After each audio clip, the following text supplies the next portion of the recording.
Magandang gabi, Brother Riley. Ayon mo sa Panginoon sa Kristo, sino ang tunay na Diyos? Ayon sa Panginoon sa Kristo? Ayon sa Panginoon sa Kristo, ang tunay na Diyos, yung Ama, saka siya. Saka ho siya? Siya. Ayon sa Kanya. Ang ibig bang sabihin ni yung Ama nagsugo sa Kanya at ang Panginoon sa Kristo ang sinugo, lumalabas o isang Diyos na nagsugo at isang Diyos na sinugo. Di dalawa ang Diyos. Kung bilang ng tao pag-uusapan, dalawa. Pakinggan mo sabi ni Jesus, 8:16 ng Juan. Oo.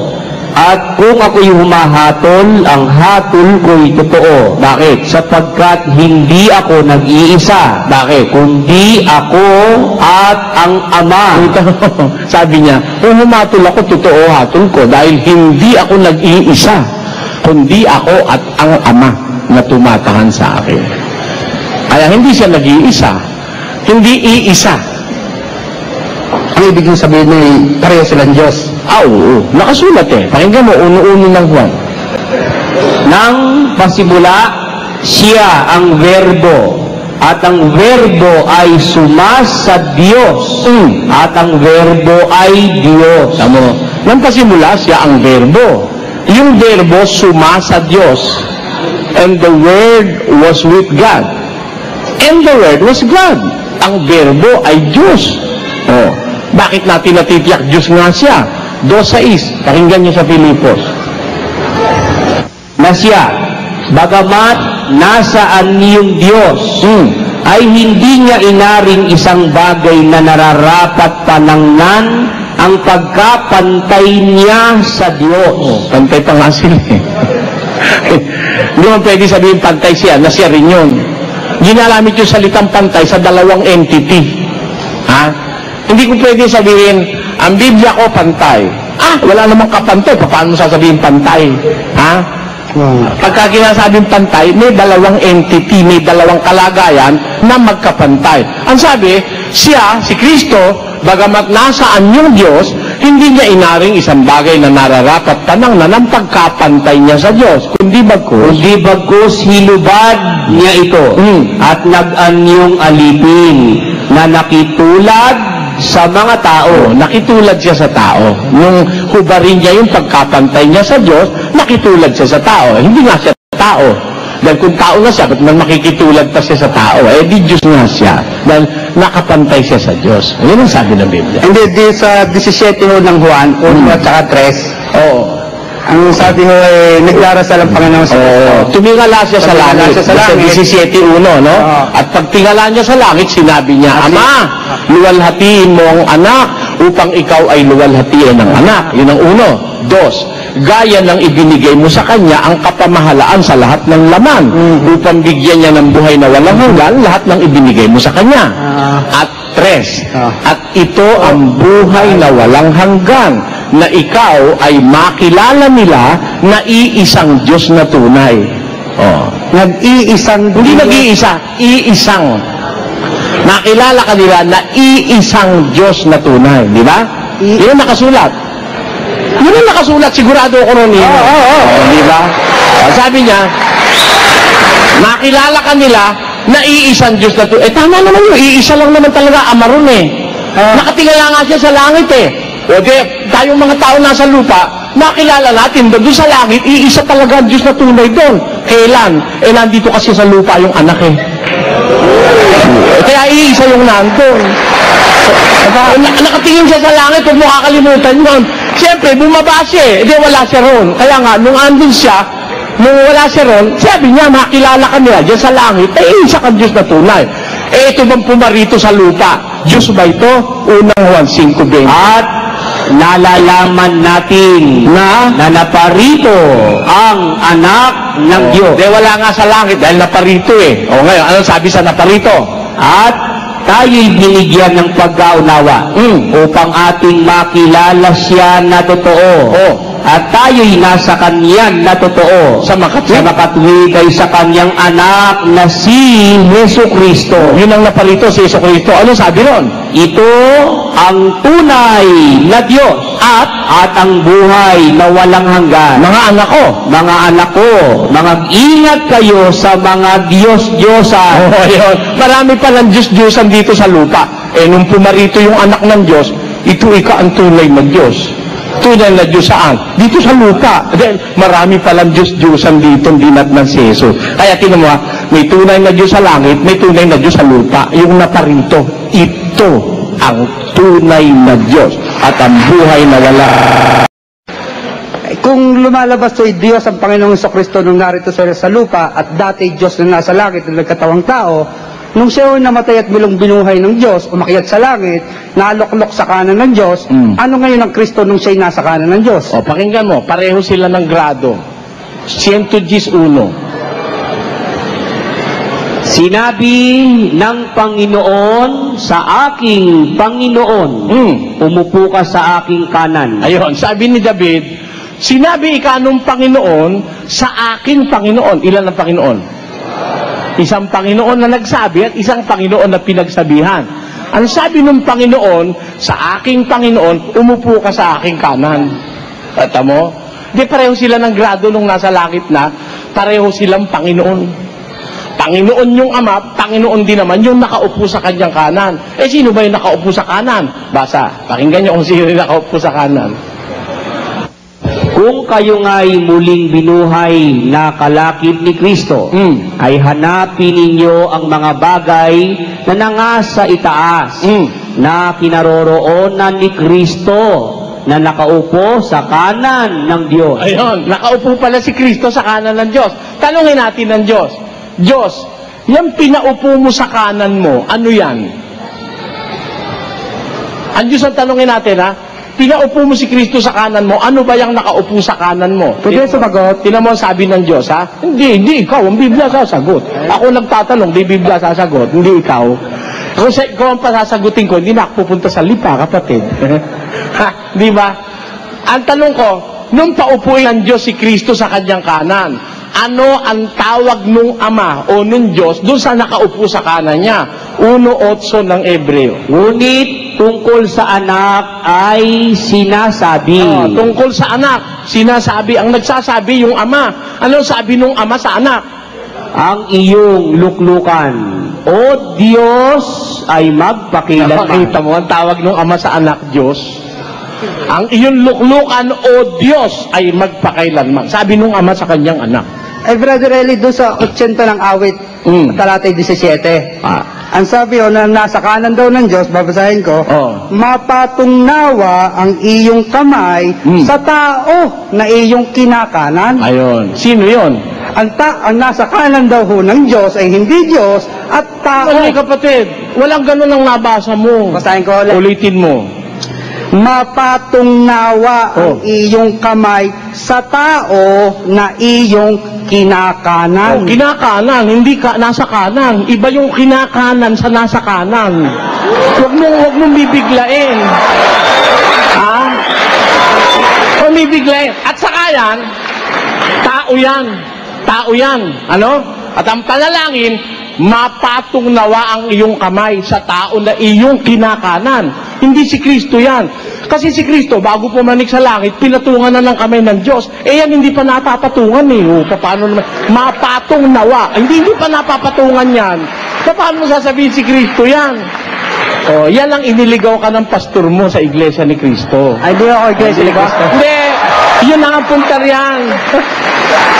Naligaw ka dyan, kapatid.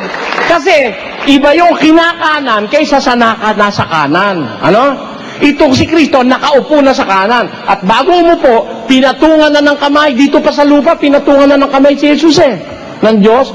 Yan, hindi pa napapatungan. Kaya ang panalangin, mapatong nawa ang iyong kamay. Hindi naman sinabing, napatong na ang kamay mo. Hindi. Ang sabi, mapatong nawa ang iyong kamay sa tao na iyong kinakanan. Sa anak ng, kung itutuloy mo pa, nakasulat doon, sa anak ng tao na iyong pinalakas sa iyong sarili. Di ba yun ang nakasulat? O paano si Kristo yan? Hindi naman mahina si Kristo. Yan, pinalakas yan eh. Kita mo? Kaya nadaya ka riyan. Nadaya, hindi si Kristo yan. Pinalakas ng Diyos yan eh. Alam mo si Kristo, hindi kailangan palakasin ng Diyos. Malakas talaga yon. Alam mo kung ba't malakas yon? Basa, 1.24 ng unang Korinto. Ngunit sa kanila na mga tinawag, maging mga Hudyo at mga Griego, si Kristo ang kapangyarihan ng Diyos at ang karunungan ng Diyos. Si Kristo ang kapangyarihan ng Diyos. Jesus Christ is the power of God. O, kita mo, palalakasin ba ng Diyos eh? Yun na nga ang power of God na sinasabi ni Pablo. Malakas nga yun eh. Yung nasa 80-17 ng awit, mahina yan, kaya pinalakas ng Diyos yan. Alam mo kung sino yan, kapatid? Sino? Si David. Si David.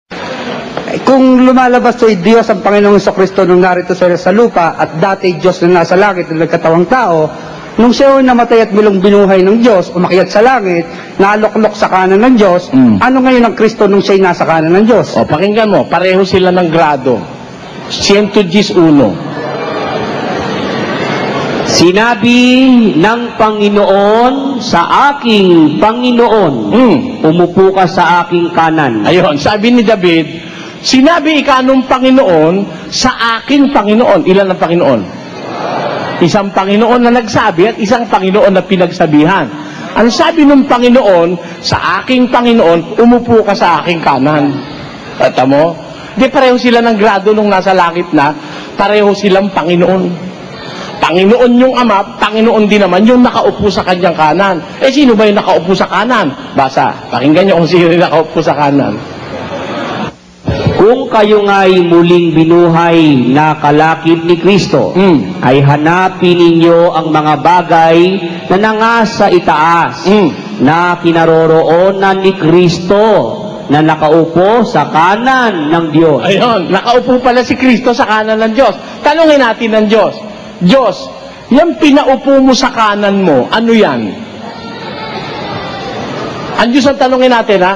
Pinaupo mo si Kristo sa kanan mo, ano ba yung nakaupo sa kanan mo? Pwede sumagot? Tinan mo ang sabi ng Diyos, ha? Hindi ikaw, ang Biblia sasagot. Ako nagtatanong, di Biblia sasagot, hindi ikaw. Kung ikaw ang pasasagutin ko, hindi na ako pupunta sa lipa, kapatid. Ha? Di ba? Ang tanong ko, nung paupuin ng Diyos si Kristo sa kanyang kanan, ano ang tawag nung Ama o nung Diyos doon sa nakaupo sa kanan niya? 1:8 ng Ebreo. Ngunit tungkol sa anak ay sinasabi. Tungkol sa anak, sinasabi. Ang nagsasabi yung Ama. Ano sabi nung Ama sa anak? Ang iyong luklukan, O Diyos, ay magpakilanman. Nakita mo, ang tawag ng Ama sa anak, Diyos. Ang iyong luklukan, O Diyos, ay magpakailanman. Sabi nung Ama sa kanyang anak. Brother Eli, doon sa 80 ng awit, talatay 17. Ang sabi na nasa kanan daw ng Diyos, babasahin ko, mapatungnawa ang iyong kamay sa tao na iyong kinakanan. Ayun. Sino yon? Ang nasa kanan daw ho ng Diyos ay hindi Diyos at tao. Ay, kapatid, walang ganun ang nabasa mo. Basahin ko ulit. Ulitin mo. Mapatungnawa ang iyong kamay sa tao na iyong kinakanan. Kinakanan, hindi ka nasa kanan. Iba yung kinakanan sa nasa kanan. Huwag mong bibiglain. Ha? Huwag bibiglain. At saka yan, tao yan. Tao yan. Ano?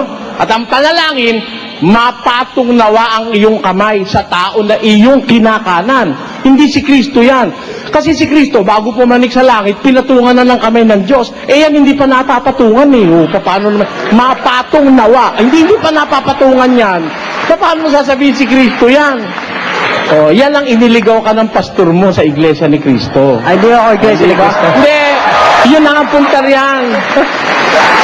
Naligaw ka dyan, kapatid. Kasi, iba yung kinakanan kaysa sa nasa kanan. Ano? Itong si Kristo, nakaupo na sa kanan. At bago umupo, pinatungan na ng kamay. Dito pa sa lupa, pinatungan na ng kamay si Jesus ng Diyos. Yan, Hindi pa napapatungan, kaya ang panalangin, mapatong nawa ang iyong kamay. Hindi naman sinabing, napatong na ang kamay mo. Hindi, ang sabi, mapatong nawa ang iyong kamay sa tao na iyong kinakanan.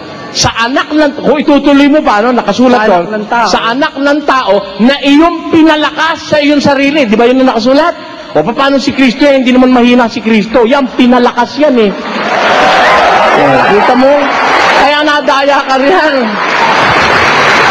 Nadaya, hindi si Kristo yan. Pinalakas ng Diyos yan eh.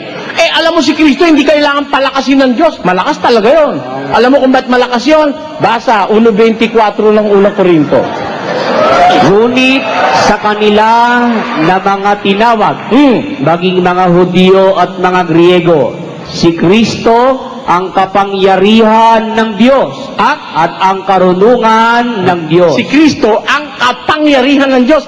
Jesus Christ is the power of God. O, kita mo, palalakasin ba ng Diyos yun na nga ang power of God na sinasabi ni Pablo? Malakas nga yun eh. Yung nasa 80-17 ng awit, mahina yan, kaya pinalakas ng Diyos yan. Alam mo kung sino yan, kapatid? Sino? Si David. Si David. Pwede pa ako isa.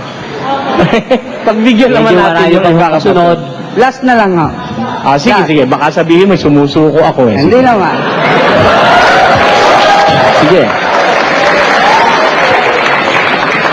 Ang anak, Diyos. Ang ama, Diyos.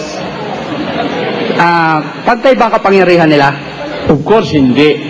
Anak nga yung isa eh. Di ba, ikaw may tatay? Pag nakipantay ka sa tatay mo, pangit. Di ba? 14:28, basa. Sapagkat ang Ama ay lalong dakila kaysa akin. Oh, the Father is greater than me, sabi niya. Hindi ba lumalabas na ibig sabihin nun, hindi talaga siya ang Diyos? At alam mo, para maintindihan mo, bibigyan kita ng halimbawa, kapatid, ano? Bigyan kita ng halimbawa, makinig ka. Si Presidente Estrada, di ba? Di ba? Si Vice Presidente Arroyo. Tama? Pareho bang presidente o hindi? Pareho yung Presidente. busy lang yung isa. Pero hindi ibig sabihin hindi presidente si Vice Arroyo. Kasi pagkamatay ni Estrada, sa susunod agad si Arroyo eh. Di ba? Next in rank yun eh. Kaya sa Pilipinas, 2 presidente. Ganon din sa langit, 2 presidente. Busy lang yung isa. Salamat. Salamat.